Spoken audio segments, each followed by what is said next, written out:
মুখ্যমন্ত্রী মমতা বন্দ্যোপাধ্যায় ভীষণ ভুলভাল বকেন, এটা আমরা জানি।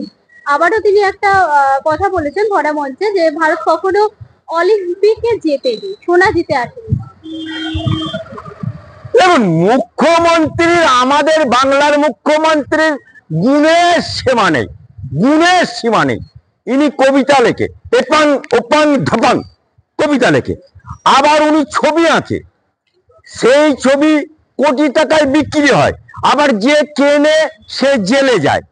আবার এই মুখ্যমন্ত্রী যে এখন বলছে যে সোনা জেতেনি, মুখ্যমন্ত্রীর বয়স হয়েছে তো, 70 বছর বয়স হয়ে গেছে, আর বয়স হলে মতিভ্রম হয়।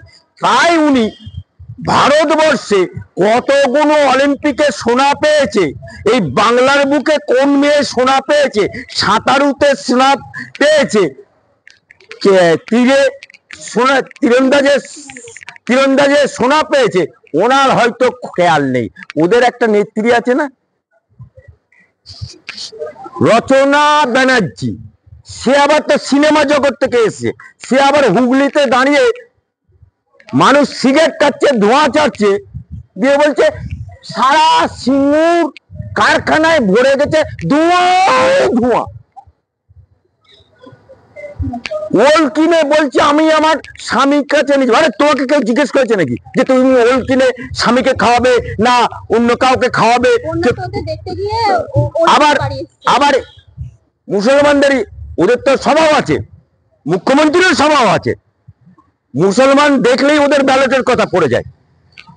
রেড রোডের নামাজে এরকম ওন্নাটা চাপিয়ে, যে নামাজে নারীদের প্রবেশ নিষেধ, উনি নাবিয়ে কানায়ের মায়ের মতো এরকম মাথায় ওন্না দিয়ে মমতা ব্যানার্জি থেকে মমতাজ বেগম হয়ে যায়, দিয়ে বলে আল্লাহু আমিন আল্লাহু আকবার এই বলে।